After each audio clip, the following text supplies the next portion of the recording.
नमस्कार, online classes में आपका स्वागत है।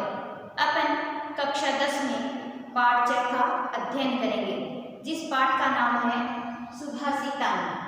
सुभाषितानी का अर्थ होता है सुंदर वचन या श्लोक या सूक्तियाँ। ठीक है, अभी मैंने कुछ कठिन शब्दों के अर्थ लिखे हैं, आशा करती हूँ आपको समझ में आए। देखो, मैं पहले आपको कठिन शब्दों के अर्थ बता देती हूँ, उसके बाद अपन पाठ का परिचय पढ़ेंगे, उसके बाद अपन श्लोक का हिंदी अनुवाद करेंगे। ठीक है, देखो, पहला है औषधि।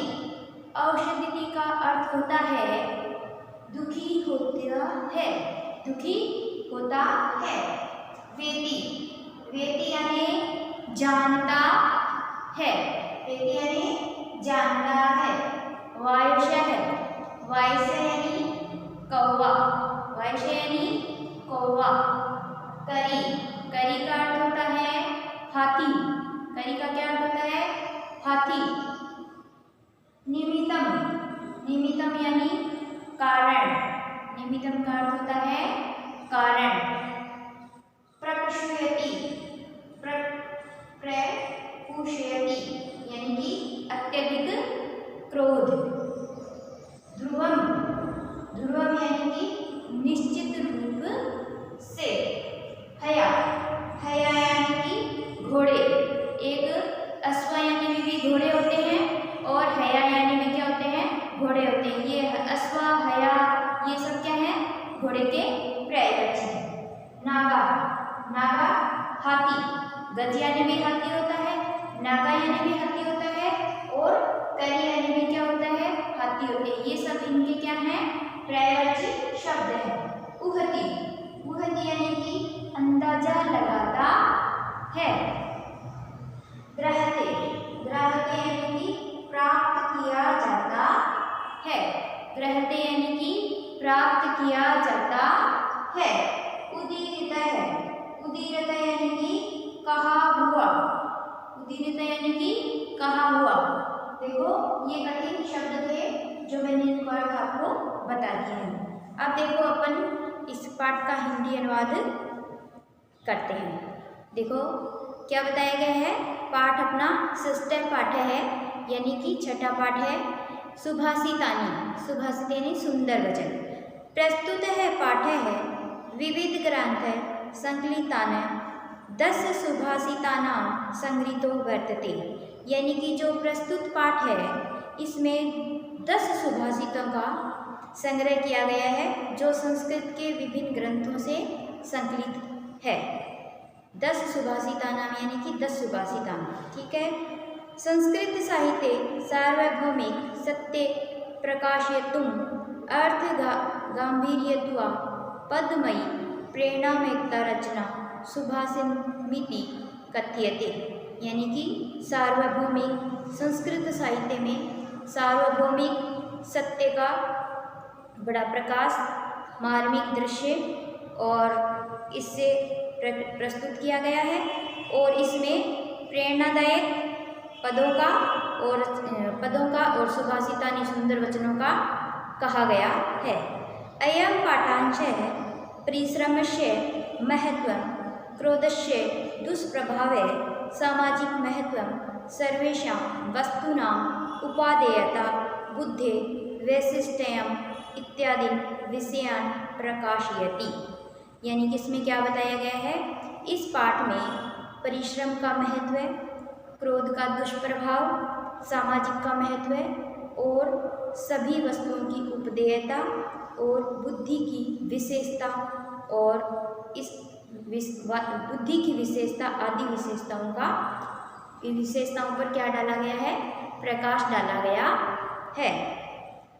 अब देखो, अपना पहला श्लोक है आलस्य ही मनुष्याणां शरीरस्थो महान रिपु। कि आलस्य क्या है?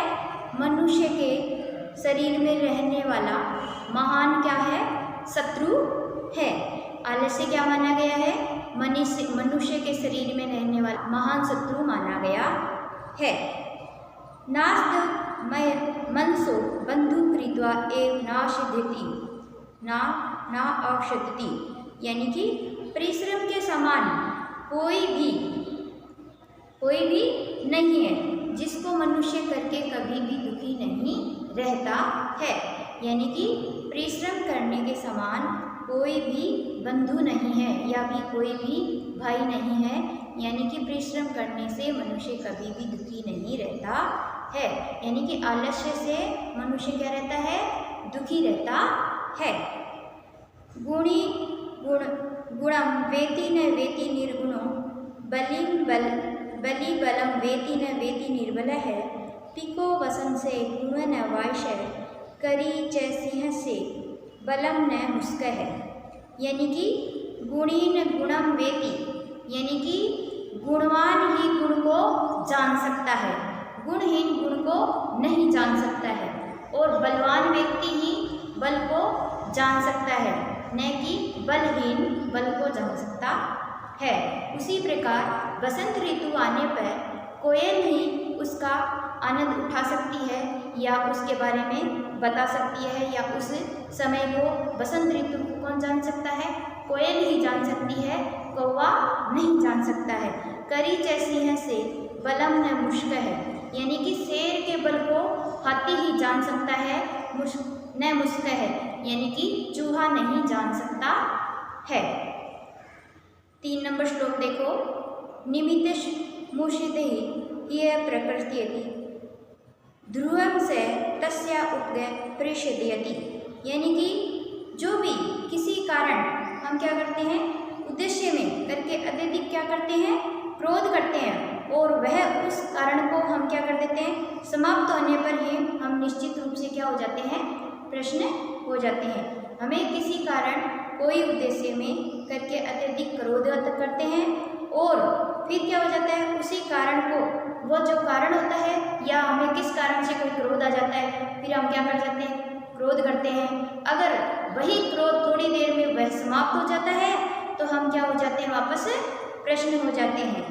अकार्य द्वेष मनस्तु ऐसे वे कथम जनस्ते परितोषयति। यानी कि मन का विनर कारण द्वेष करने वाला मन को व्यक्ति कभी भी संतुष्ट नहीं करेगा। ऐसा मन को कभी भी संतुष्ट नहीं किया जा सकता है, ऐसे मन को कभी भी संतुष्ट नहीं किया जा सकता है। यानी बिना कारण मनुष्य क्या करेगा, अगर अपने मन में द्वेष रखेगा तो उसके मन को कभी भी संतुष्ट नहीं किया जा सकता है, अर्थात अपने मन को कभी भी संतुष्ट नहीं करेगा अगर वह मन में बिना कारण कोई भी द्वेष रखेगा तो। आगे समझ में। अभी देखो अपना 4 नंबर वाला श्लोक। आगे देखो। उदीर्यतो पशूनाप्ति गहेते हयाश्च नागाश्च वहति बोधिता। यानी कि पशु के द्वारा अपन क्या कर सकते हैं, वह पशु को हम कहेंगे ना, उस अर्थ को क्या कर सकता है, वह ग्रहण कर सकता है। हयाश्च नागाश्च वहति बोधिता, यानी कि घोड़े और हाथी को समझाने पर वह क्या कर सकते हैं, वजन को ढो सकते हैं। क्या कर सकते हैं, वजन को भी ढो सकते हैं। उसी प्रकार किंतु अनियुक्त हति पंडितो जन है परेम ज्ञान फला ही बुद्ध है। किंतु विद्वान व्यक्ति को बिना कहे ही वह क्या कर लेता है, सब कुछ समझ लेता है। और विद्वान व्यक्ति को दूसरे व्यक्तियों को, विद्वान जो होते हैं ना, उनको संकेत की आवश्यकता ही नहीं होती है। वह तो बिना कहे ही दूसरों के भावों को क्या कर लेते हैं, समझ लेते हैं। और उन्हें क्या करना है, उन्हें कहने की बिल्कुल भी आवश्यकता नहीं होती है। देखो कि पशु के द्वारा अपन कहने पर वह क्या करता है, समझ लेता है। अपने शब्दों को क्या कर लेता है, पशु ग्रहण कर लेता है। और घोड़े और हाथी को अपन क्या करते हैं, उन पर घोड़े और हाथी को समझाने पर वह क्या कर लेते हैं, वजन को वहन कर लेते हैं। किंतु विद्वान और विद्यमान लोग होते हैं ना, वे दूसरों के संकेत के ज्ञान रूपी संकेत फलों वाले होते हैं।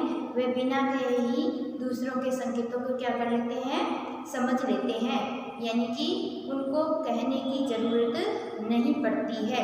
यानी कि विद्वान व्यक्ति हैं या अच्छे व्यक्ति हैं उनको कहने की आवश्यकता नहीं होती है, वो बिना कहे ही हमारी सारी बातें क्या कर लेते हैं, समझ लेते हैं। अब देखो मैंने आपको इन 4 श्लोकों का हिंदी अनुवाद बता दिया है। आशा करती हूँ आपको समझ में आया होगा। 4 इसमें टोटल कितने हैं, 10 श्लोक हैं। तो अपन 6 श्लोकों का आगे वाली क्लास में हिंदी अनुवाद करेंगे। ठीक है, धन्यवाद।